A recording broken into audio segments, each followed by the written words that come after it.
This week's show with Lori Pengelly of Pansy Patch, Quilts, and Stitchery is sponsored by Sassy Jack Stitchery. The long-awaited opening of the permanent home for Sassy Jack Stitchery is within sight as progress has been made with the various building code agencies. But that doesn't mean your stitching is on hold. Sassy Jack's continues to be your complete online source for charts, linen, threads, and the numerous accessories we all use to make needlework enjoyable. Be sure to check out the many sampler charts offered by Sassy Jack's, including those from Queenstown Sampler Designs and Sassy Jack's own collection of sassafras samplers. Visit the workshop section to sign up for the Summer House Stitchworks event, August 4 to 5, and the September Soiree online retreat, September 15 to 18. Also, be sure to sign up for the Cosmo Floss Club so you can build your collection of beautiful, solid, and variegated Cosmo floss. Make Sassy Jack Stitchery your local needlework store by visiting the website at sassyjackstitchery.com. And now our conversation with Lori Pengelly of Pansy Patch, Quilts, and Stitchery.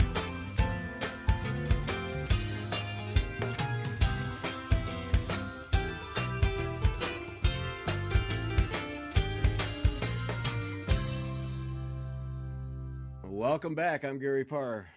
And I'm Beth Ellicott. You're listening to Fiber Talk, the twice-weekly podcast for needlework artists. And our artist this week, from Pansy Patch, Quilts, and Stitchery, Lori Pengelly. I knew I'd mess it up, Pengelly. Right? Did I get it? Yeah, that's right. Yeah, Lori, that's right. Yeah, Lori nice Pengelly. to be here. Thanks Lori, for welcome. having me. Yes. Oh, boy. Yeah. Practice the name ahead of time and mess it up anyway. Nice going. That's okay. That's okay. All right, so the first question, it says Pansy Patch, Quilts, and Stitchery. All right, so we've got two first questions. Where does the Pansy Patch come from? And then which came first, the quilts or the stitching? So the Pansy Patch actually came from a little teapot and mug that my mom had at her house. And it's covered in pansies. So, and it was at the start of when I was thinking of doing long arm quilting. So the Pansy Patch came with the teapot and mug, and then the quilts came first.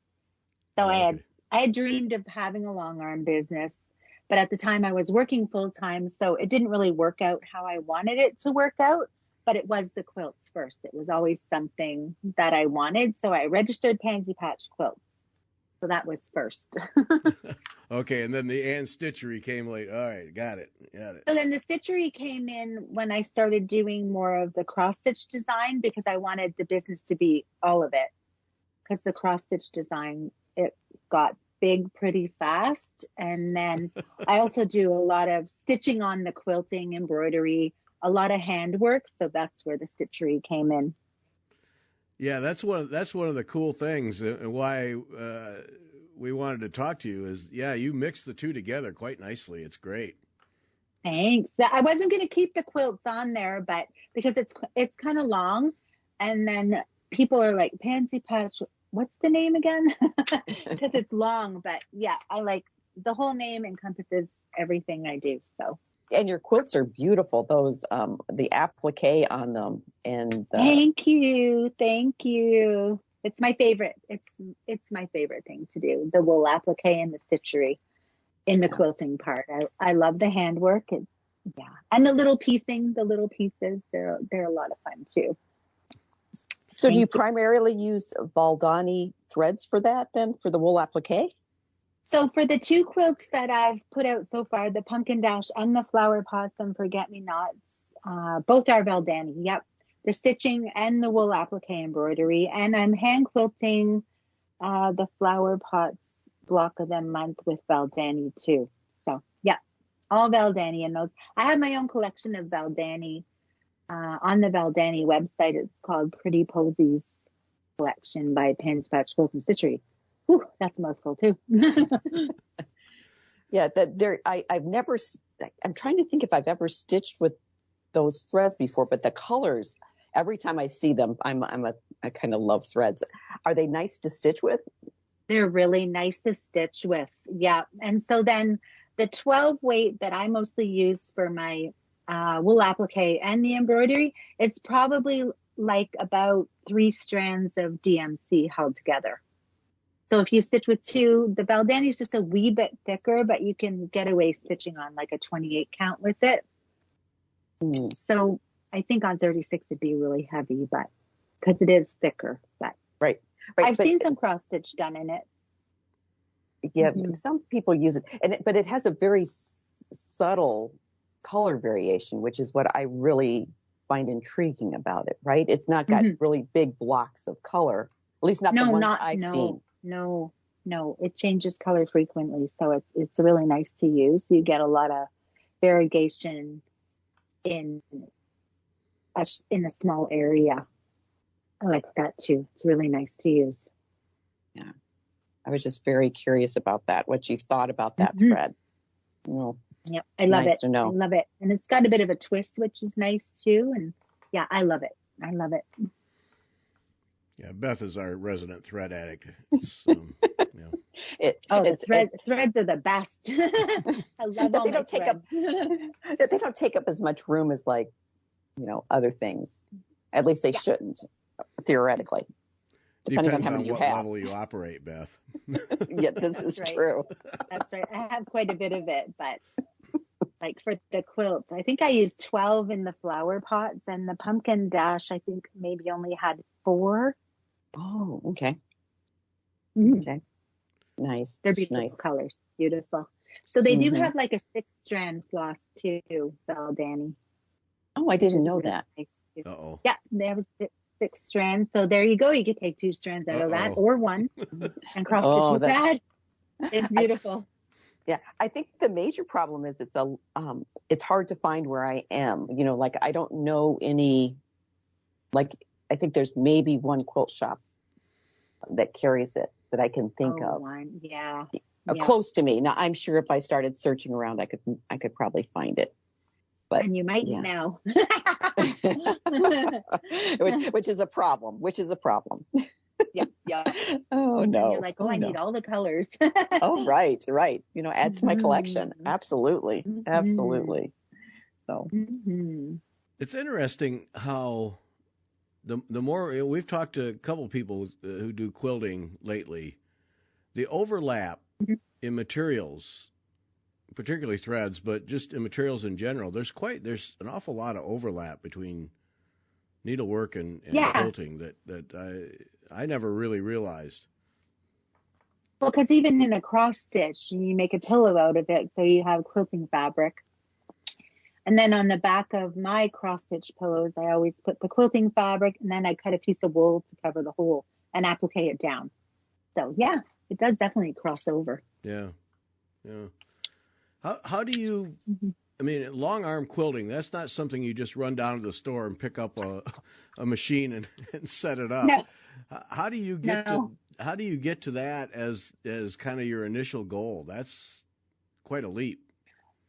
I think for me, I've been a quilter for, oh my gosh, probably nearly 35 years, maybe. Whoa. So for me, it was having about 25 quilt tops to be done and thinking, oh my gosh, do I buy a long arm to quilt them or do I get them all done? And I'm such a creative person that I like to do everything myself. So off I went and I bought a second-hand long arm, and I really didn't have support for it. So I did a bit of work on it. And then it's only been about a few years that I went after and got the Gamel, which is like beautiful, because I was going to start a business with it, which I didn't yet anyway. But yeah, because you have to have space. You have to have space like a full basement or something, don't you? I mean, those are long.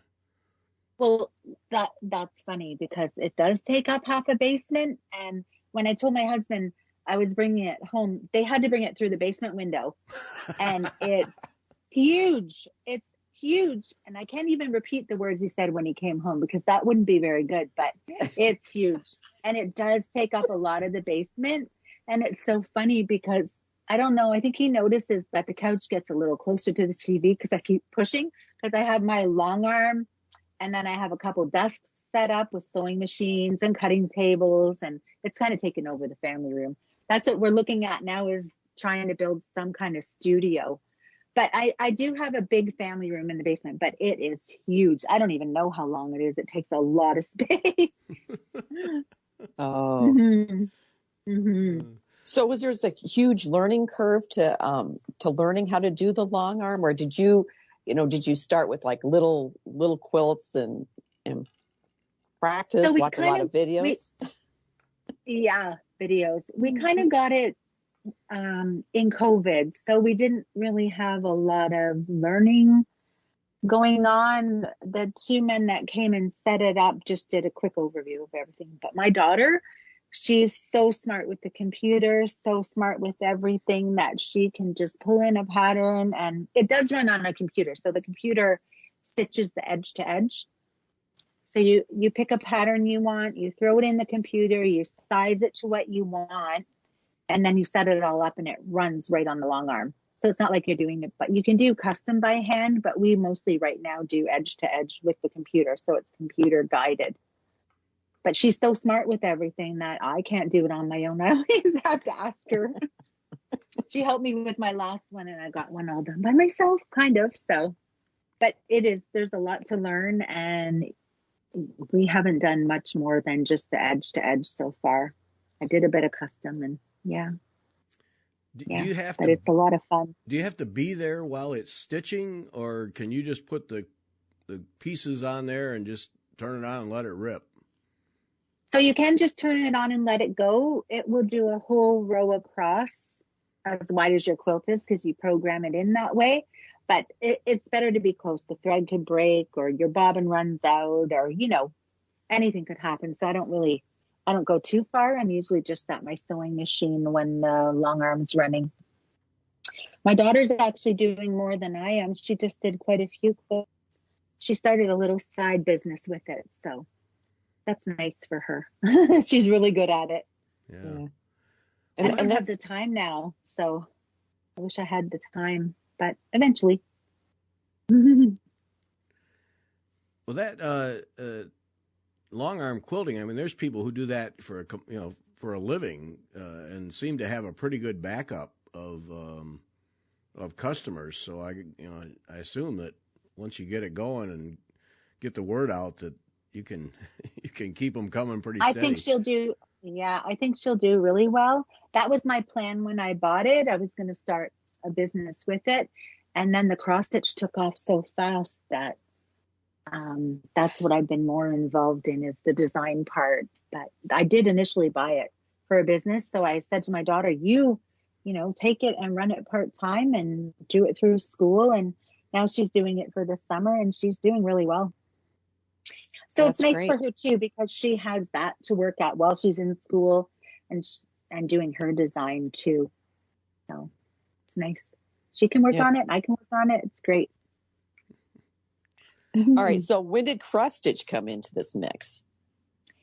So, I mean, I was a cross stitcher in the 80s, like a lot of people were. Mom and I used to cross stitch for hours and hours and hours at her cottage.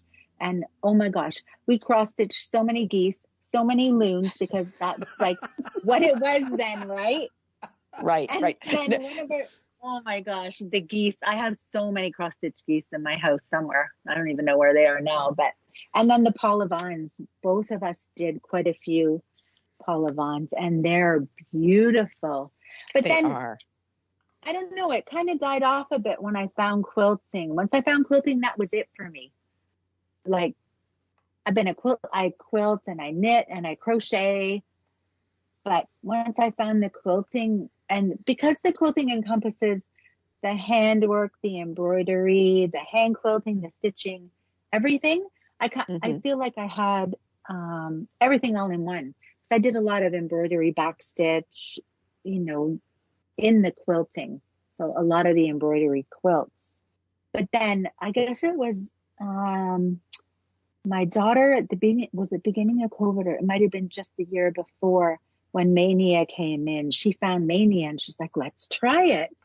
Well, then it opened up a whole new world with the designs, the linen, the hand-dyed floss, everything I never even knew about, because I had just stitched on Ada and DMC, which I still like too, but I don't generally stitch on Ada now. I like my 36 count linen, but boy, it was a whole new world that opened up for us. And that's only been a few years. So it's only been about a few years I've been back into cross stitch, and I absolutely love it. Love it so much.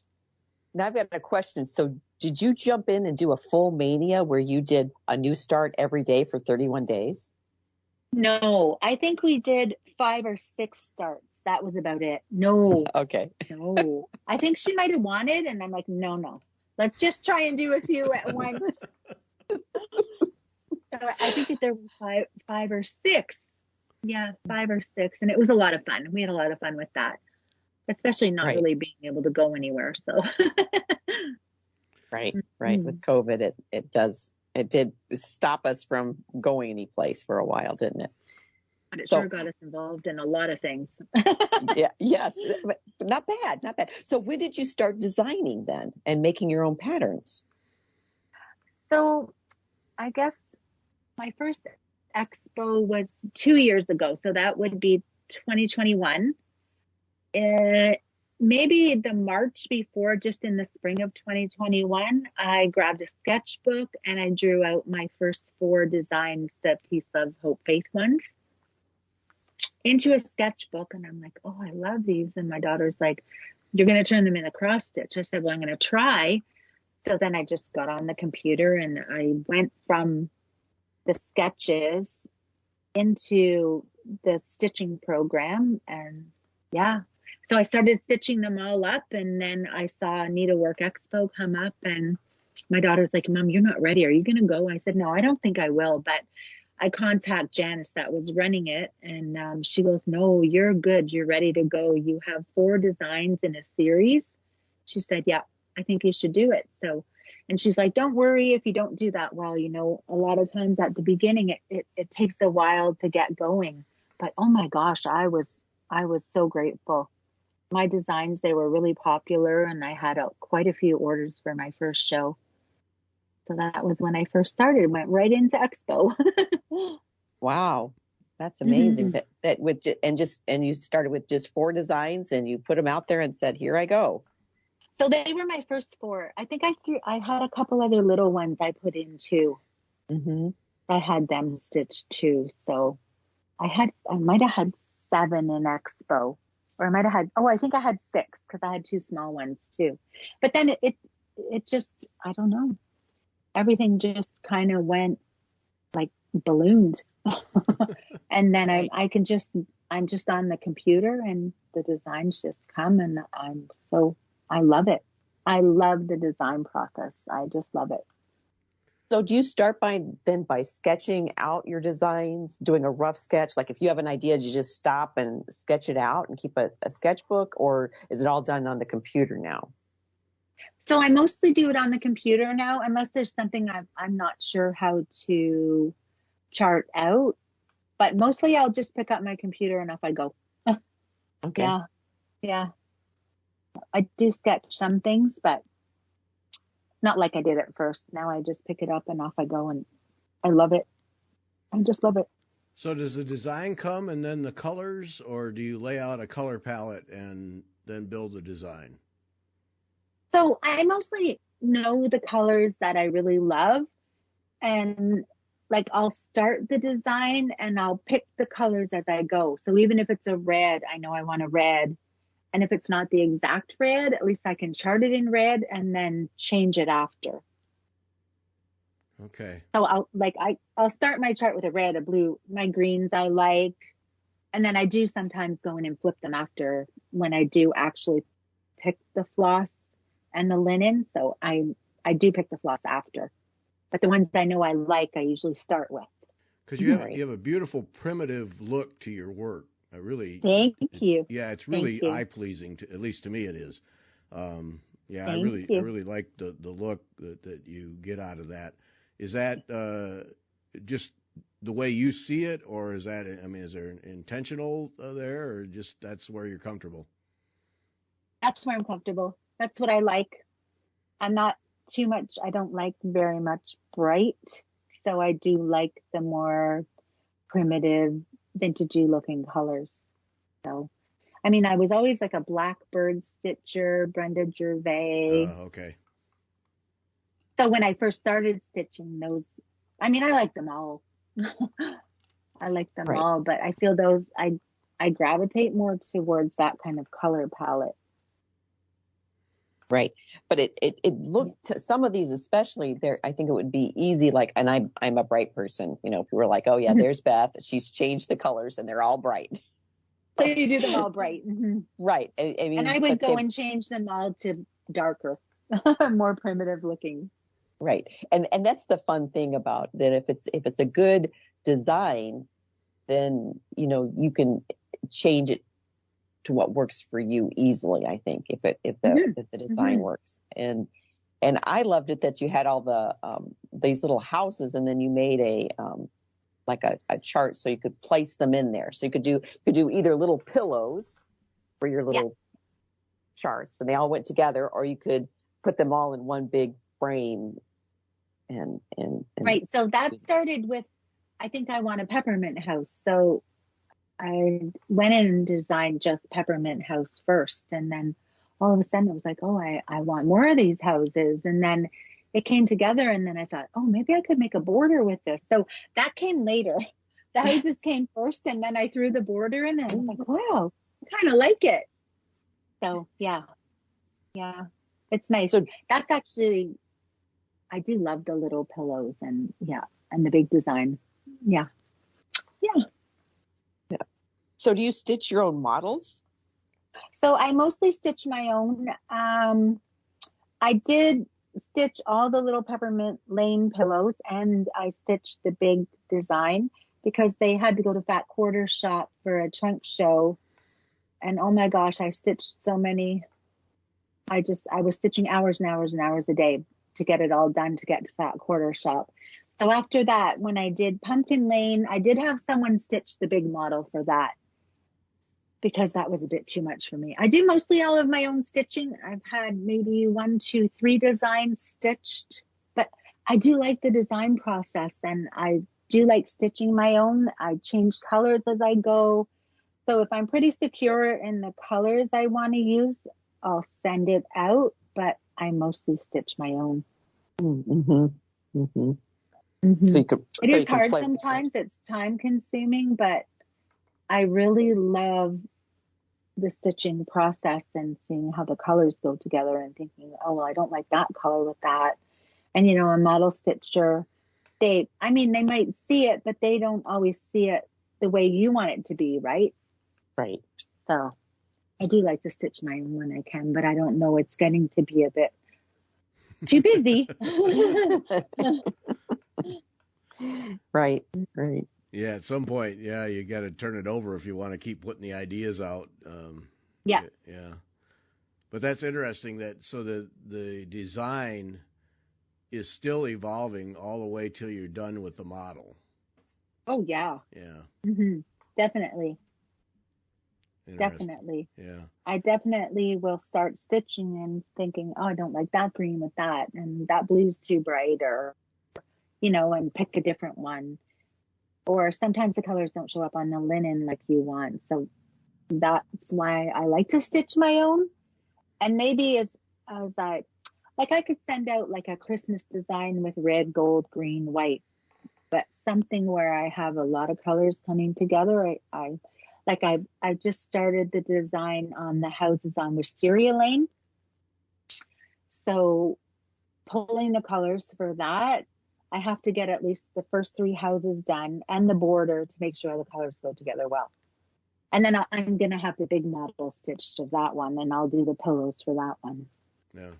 But yeah, I definitely, sometimes I'm changing close to the end. Right. Now you're really familiar with Valdani, but is DMC your base for these? How do you go about the thread thing? Because I guess you probably almost always have to have at least a DMC conversion. I always do DMC conversions, but when I did hand embroidery, I used more of the DMC. So I know the colors I like in DMC, but for the cross stitch, I pick the overdyes first, and then I match the DMCs.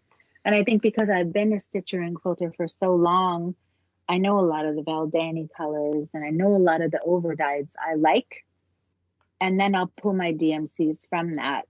So when I went to Nashville, I did an exclusive design for Yarn Tree for their booth, and that was in DMC. So I pulled the DMC colors I know I love, and then I did an overdyed conversion after. So I mean, I still love DMC. I just tend to like the variegation. So I'll pull a variegated and then match it. Yeah.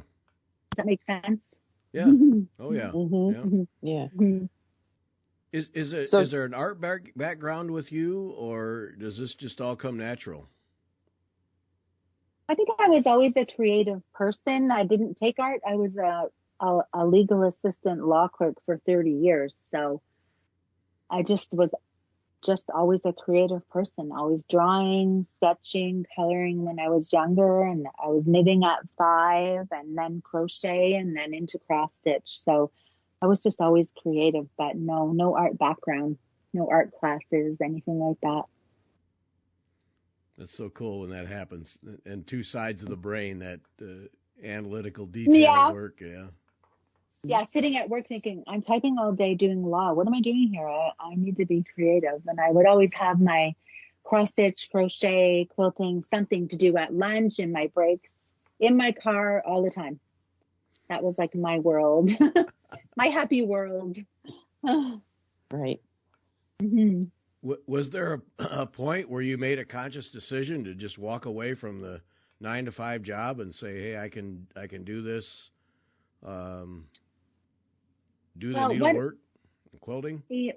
One thing that happened was I was working as a legal assistant in an old Century home, and there was mold in that home, and I got really sick from it because I was allergic to it. So one day I just hit a wall and I thought, I can't stay here anymore. And I walked out and I went on sick leave. And during that sick leave, we actually started a hand-dyed yarn business. So that started off first, and we were doing hand-dyed yarn. Lori, come on, try to do everything. I'm into everything. We had a hand-dyed yarn business, my daughter and I, for 4 or 5 years. It was called Lizzie Ann Yarns. And then the dyeing got to be a lot, and I don't know, it was just too much over and over, dyeing yarn and pushing it out in the yarn business. And then, yeah, I don't know, then I just got right into the cross stitch. So, and then I was doing really well at it, so I didn't have to go back into the legal field, which is really nice because now I just work at home. Yeah. But that is what happened. That is what happened. I took a sick leave from the mold and then got into my other businesses. So, and now, yeah, I'm lucky I can do it full time. Well, mold is a good thing to take a sick leave from. I'll tell you that. Mm-hmm. Good move there. Yep. So your daughter. I mean, you mentioned your daughter a lot. That's just fantastic that you get to do so much with her. Yeah. She just found a home with creativity too, and the two of you work hand in hand. It sounds like. Yeah, she looked at doing a few different things in school, and then she's like, when she found the graphic design, she's like, I love this. And I said, well, that's great. And then when she saw my cross stitch design, she just got into it too. She's so creative. So she's doing the cross stitch design. She has a few quilts designed that she's sewing up too, and she works on the long arms. So yeah, I'm really excited for her to go into Marketplace, and then I'm hoping to bring her to Nashville next year too, which will be great. She's very creative too. So was this your first Nashville then? Yeah. I was supposed to go the year before, but with COVID, my husband, he didn't want to travel. He was worried about it. So we didn't go, but yeah, that was my first Nashville. And it was great. That had to have been quite an experience. It was overwhelming. It was exciting. The people were great. Oh, I just had such a wonderful time. I met so many people, so many stitchers, so many store owners. Yeah, it was wonderful. Wonderful. Yeah. Well, that's great. Mm-hmm. Yep. So Yeah. talk about how you combine the quilting and needlework applique, because that, to me, that your quilts where you have that, they really stand out. They're just beautiful. Thank you. So the pumpkin dash quilt, it probably came into play before I even started the cross stitch design, because the quilt design really came first. So I put the pumpkin dash quilt together and I submitted it to Primitive Quilts magazine, and it got accepted for their fall 2022 issue. And then it was on the cover, which was amazing. It was on the cover, and that's my first published quilt design.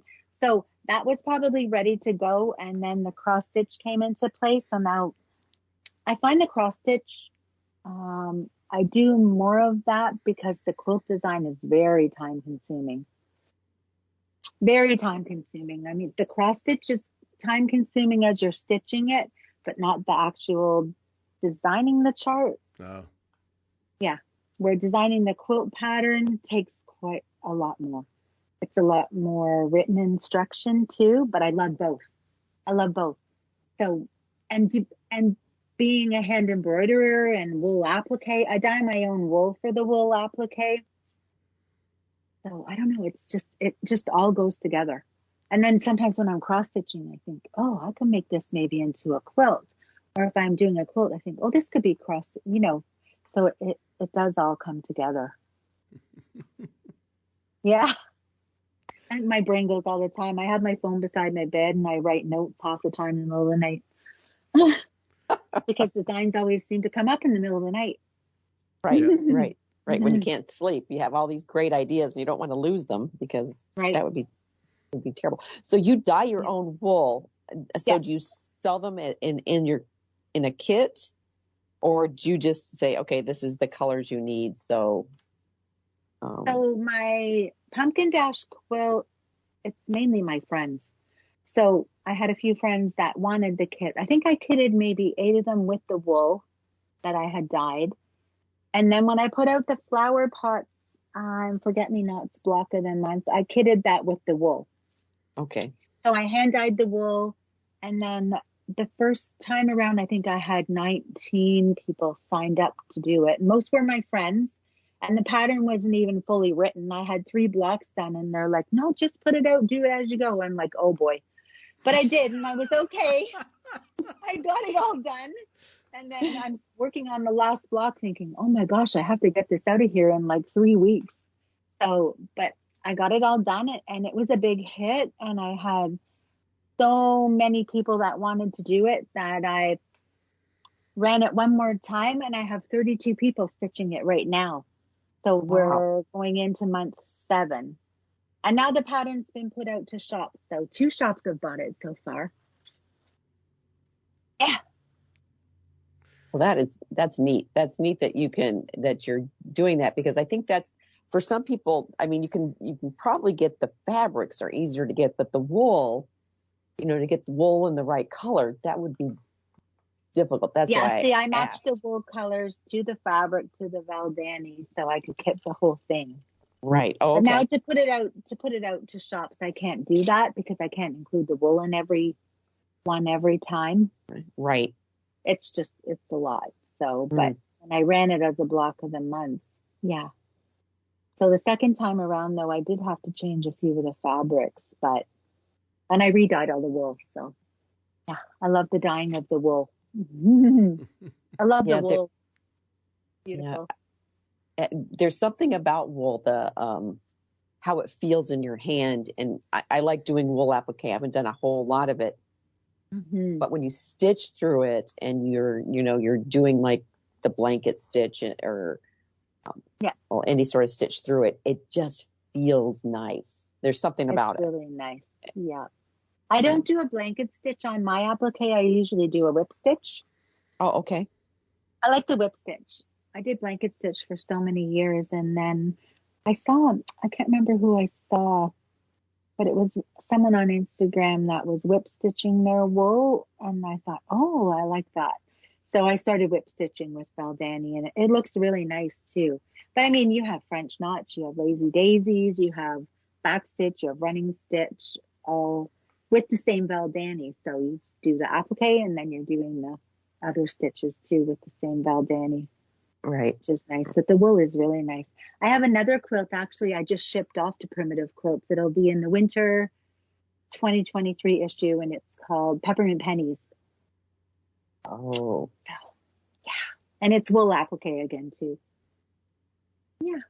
Yeah, that's neat. So how, Mhm. as your business evolves, how are you sorting that out in terms of, do I do a quilt? Do I do cross stitch? Are you just letting it come out of your head and go as it goes? Or I mean, at some point I would think you'd have to put some structure to it to, I know a lot of people say to me, you need to pick one thing. And I'm like, well, no, I can't do that. You know, I love it all. So I think I'm working on a quilt at the same time as I'm doing the cross stitch design. So I'll have some cross stitch design and I stitch a lot. Like I'll do some in the morning and then I'll stitch at night. And a lot of my quilting involves handwork. So I do both, I guess. I go back and forth. I guess I do more cross stitch now than I do quilting, but I love to do both. So I still have another block of the month in the works now that I'm trying to put together. So always busy. yeah. Well, I mean, if you can keep it going, it's great because you get two channels of design, and then when you bring them together with the applique, it's even more. I mean, you reach more of an audience, and the creativity. Yeah, the wool applique is getting pretty big now too. Again. Yeah. Yeah. I think people like it that they can do more stitches on it. Like I have friends that all they do is they maybe whip stitch it down and add a little bit of a running stitch and they're pretty much done. And then others have, they just take it over. But there's, it gives you something else, like you have something you can put on your table or a wall hanging, or, little pillows, whatever you decide to do with them. They're just, it's the feel of them. I think because I think stitchers are tactile people. We want to touch, Yeah, and the feel of the wool. Yeah, I don't know what it is about the feel of the wool, but it's really nice. And I'm big stitching my flower pots and forget-me-nots, and I'm like, oh my gosh, it just takes forever to hand quilt it. So one of my friends that did my block of the month, she had an edge-to-edge design done right over the wool applique. Really? And I was like, oh my gosh, I can't believe you did that. And then when I saw it, I was like, wow, looks pretty good. Yeah. So, I mean, that is an option too, because the quilting part of it is a bit harder with having the wool applique. So then I thought, oh, should I take out my big stitch and do that? And I went, no, don't do that. You don't do much now, but like that's an option too, is the, it looks amazing because my big stitch is taking me forever. I think I have 2 blocks done and I'm trying to work on it every day. And it's like, it'll be beautiful when it's done, but it's quite time consuming. But I added one of the colors in my Valdani collection to do the big stitch quilting if they wanted to do that. So, yeah. So I got to ask, what is big stitch quilting? I've never heard that term. So it's when you use a Valdani and normally a chenille needle. So traditional quilting is with the cotton thread and the needle, and you rock the needle and you get like 5 stitches on your needle and you pull it through. With the big stitch, it's more of a running stitch, I guess. It's more of a running stitch, and it's big stitch because the thread is thicker and the stitches are bigger. Oh, okay. Okay. So you're still doing the same, sort of running stitch around, but the stitches it's are still not the running as slow. stitch. Yeah. Yeah. Right. But it's with thicker Valdani and it's a bit quicker and the stitches are bigger and you can't really rock that many on your needle. So I typically just do 1 or 2, but if I'm doing traditional hand quilting, I can get 3, 4, 5 on the needle at one time. That's what I used to do, traditional hand quilting, but yeah, now I'm doing big stitch on this one. So. Right. And yeah, it still takes time because it's all by hand. It all takes time. Yep. Mm-hmm. I know. I think to myself, oh my gosh, I could put this on my long arm and be done in 2 hours. but that's not the look I want on that one. So, Right. But it'd be pretty with the Valdani and yeah. I could see it with the big on the wall and with the wool applique and absolutely. But you could probably see it on my Instagram. I think I have a couple pictures on there of it. I might have a couple of pictures of the big stitch quilting on there. Okay, dumb guy question here. What determines whether you do a quilt by hand, the quilting by hand, or put it on the long arm? What drives that? Is it a design thing? Is it an efficiency thing? So I think so if I need to get a quilt out quicker, it definitely goes on the long arm because it's a lot faster. So my pumpkin dash one, I custom quilted. I'm not a custom quilter, so it wasn't the most amazing, but I liked it. And then I don't know, to do by hand takes a lot longer. So if you have the time, and because my flower pots quilt is like not going anywhere, right? It was just mine for my stitch along with it.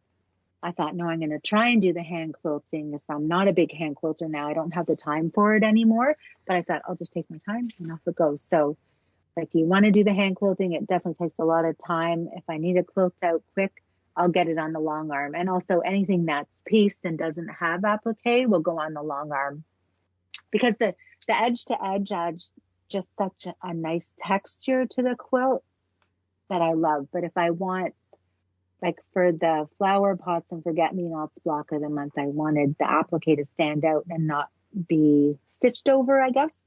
So I could have done it custom, but I really wanted to use the Valdani on it. No, it just fascinates me that because the quilt design is one thing, but the more I've looked at quilting, and I recently went to the quilt museum there, and I really kind of got locked into the quilting part, the art that's involved in the quilting part, aside from the pieces that are all put together. And it's an amazing little sub world of quilts. Yeah, for sure it is. I love the quilt design. There's so much you can do with it, and so much history. And yeah, I have quite a few of antique quilts too in my collection. I love them all. So what's coming up for you in terms of quilt designs and cross stitch designs? Do you have stuff that you're going to be releasing soon, or? So I have 3 designs coming out in June. I have my new Words to Stitch by, so Bloom and Stitch I'll be releasing in June. And I have Mother-Daughter Everlasting Friendship. Was supposed to be a pin keep, but it ended up being a bit too big. So it's going to be like a little sampler frame. And my mom is stitching that for me. So she's almost finished that, and we're going to put the patterns out for those 3. Yeah, my mom she stitched another pin keep for me too before too, so it's nice. Yeah, she's stitching that one. And then for Marketplace, I'll have, so that'll be in August. I have a Redwork sampler. I have Autumn Garden at Cranberry Manor, which is the next one from the Summer Garden that was released at Needlework Market. What else am I doing? I'm trying to bring out the Houses on Wisteria Lane for that. I have one reproduction, so it'll be my first reproduction. I have about maybe 7 antique samplers I want to reproduce. So I've got one charted out. I'm hoping to put that out. Wait a minute. So on top of all this other stuff, you're because she has nothing else to do, right? Yeah. Between midnight and 3, you collect reproduction. You collect antique samplers, and now you're going to reproduce them. All right. Okay. I have about 7. I had a design in just cross stitch too that just came out in the June issue. It was called Peacock Manor. So that just came out. So talk about the reproduction samplers. You buy those just kind of as a kind of on a whim, and then Yeah, mostly the ones I've seen are on eBay, and I just make sure that the sellers I'm buying from have good ratings. And yeah, I have some beautiful ones. I have two really beautiful ones, and then I have one that I purchased from a lady. She has a shop in Uxbridge, and her mother used to own an antique shop, so she has tons of them, and she'll release some in her Etsy shop sometimes for people to purchase. So I got one of those from her, and that's the first one I have. It's Hannah Alexander. So, and I've got it all charted out, and I just have to get it stitched. And because it's my first one, I really want to stitch it myself, and it'll be done. I have soie d'Alger for that, so silks for that one. They're really pretty colors. So, and the original was stitched in wool. Yeah, but I mostly find them on eBay. I don't. Okay. I have some. So. So now, what draws you to them? What drew you to starting to collect those? Yeah. I love the look of them. I love the history. I love thinking about the girls that stitched these so long ago, or boys. I don't have any stitched by boys. They're all girls right now. I just actually bought two that are stitched by sisters, so that was kind of interesting. I love it. I love the history and how old, and pulling them apart and looking at the floss and the stitches and what they stitched, and it's just beautiful. They're beautiful. Now, we're living in Canada. Are those samplers mainly coming from England, or are they Canadian origin? What kind of background do they have with them? No, not Canadian. I don't have any from Canada. Yeah. So, yeah.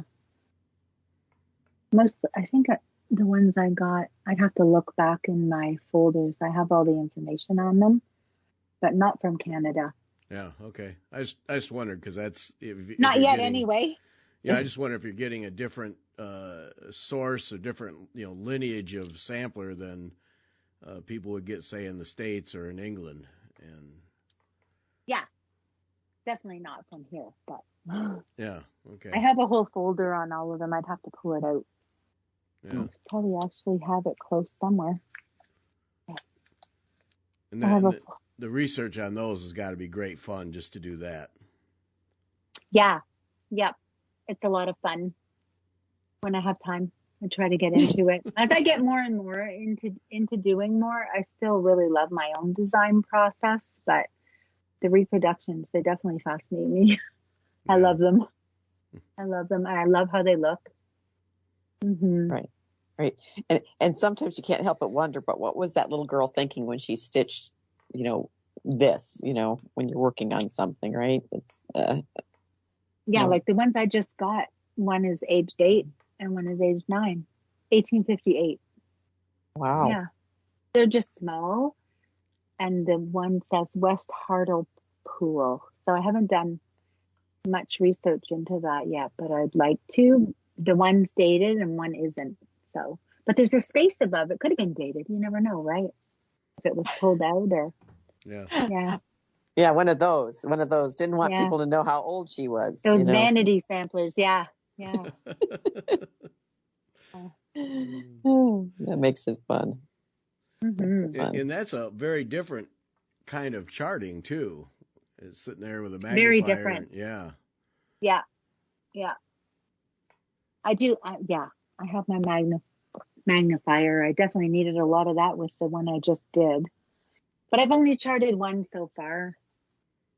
I have 2 Dutch samplers. They're really nice. So those are, they're beautiful. They're beautiful. And then for the quilting, I'm trying to put together a new block of the month. It's just going to take some time, because this one I'm going to finish before I put it all out to my friends that want to stitch it. Okay. Is that way you're not rushing to try to keep up with them? No. They're all finished my other one, and they're like, okay, when's another one coming out? They had so much fun with it. So I said, well, I have to put it all together. I've got, those I sketch out more because there's pieces and piecing and math and Right. so yeah. That makes sense. So do you and your daughter have regular business meetings? I mean, it's you got so many things going. There's got to be some organization to this thing, and it sounds like she's just as enthusiastic as you are about all aspects. She is. We usually get up in the morning and walk our dogs, and then we'll stitch for a bit, and then we're on with the day. Yeah. So, and she helps me too. She's been helping me with putting charts together and doing the design of them. And so, because she lives here, and she's, for the summer, she's doing the long arm, and she's doing her design and helping me with mine. That's what she's doing for the summer. So, we're both here working all day together all the time, which is really nice. It's so great to have a graphic artist built into your business too, because that all your covers and your logos and everything, that's huge. She's so good at the design part. It amazes me. Even in the quilt patterns, she takes, is it what's called InDesign or Illustrator? I think it's InDesign, and she does all the block patterns and pulls them out, and I'm like, wow, that's amazing. I don't know how to do that. she's really good at it. I'm really excited for her to put out her designs at Marketplace. Yeah. When is that when she's going to release her designs, or will it be beforehand? No, she's going to wait. She's going to wait till Marketplace. Okay. And then all of your work, you go through local needlework stores. Is that how you do it, as opposed to selling it yourself? So I do put PDFs on my website, but I don't put them on until usually 2 months after. Okay. I let all the shops have the designs first. I want to support them first. I think we need them. I wish I had a local needlework shop. I don't, but I definitely love to support them. And then I wasn't sure about doing PDF at all, but I did put PDFs up on my website after that for people that don't have needlework shops or don't have access. But I have to say, most people will buy from the needlework shop first. Mm-hmm. And that's what I like too. So it's always 2 months after before I put it out as a PDF. Okay. Yeah. And your stuff available through the usual distributors so that shops can get it? Yeah, I have Huffman and Yarn Tree. Okay. I was lucky. I got them like right away, right after Needlework Expo. That's great. But then, is it the standard? We need X copies of each. Oh, from distributors, you mean? Yep. Mm-hmm. We'll carry you, but ship us a bunch of stuff and hurry up. No, they're not like that at all, actually. They'll send me purchase orders for however many charts they want me to send them. Okay. But it's whenever I get them together and send them out. And actually, when I was at Needlework Market, they told me, they were like, you're really quick at getting your designs out. Some people, they have to wait a long time for. So I don't know if it's a priority for everybody, but I like to get them out as fast as I can, because then more people have access to them too, which is nice, because I have quite a few shops order directly from me, but because it's more of a US market, it's nice when the distributors have them and the shops can just go in and get everything they need right there instead of paying, because shipping is higher from Canada, right? Yeah. Right. Yes. Mm-hmm. That's a fact. Mm-hmm. Yeah, that shipping thing, I tell you. Yeah, that's getting to be more and more of a factor no matter what we do, is the shipping. I know. Yeah. Yep. So, all right, so we got some new designs coming up, and the Marketplace, and your daughter Emily's designs coming up. Hers is her business name is Blueberry Ridge Design. That's the name of hers. So she just opened an Instagram and she's posting her designs on there. So Blueberry Ridge. Yep. All right, have to add that to my list then. Yep. Yeah, people to follow. I'm excited for her. Yeah. That is exciting. Yeah, that's great. Well, That's what I Lori, said to her. Maybe we'll do some kind of collaboration for Nashville. So we'll see about that. yeah, Oh, that would be great. yeah, you Yeah. should. You should. Yeah, they loved. Actually, when I was at Nashville, I had a few shops, and they were like, "Oh, your daughter's designing too." They're like, "We love the family designers and the quilting," and I had such an overwhelming response to my quilts too, which was so great. So Yeah. yeah, it's really great. All right, Lori Pengelly, Pansy Patch Quilts and Stitchery. She does all the things. All the things. All the Yes. things. All the things. Yep. So that's Pansy Patch Quilts and Stitchery.ca because Canadian. Yep. Yep. So check that out, Lori. Thanks so much. It was great fun learning about all these things. Thanks for making the time. It was great. Thanks for having me. I appreciate it. Yeah, thank you so much. Yeah. Thanks to everyone for listening.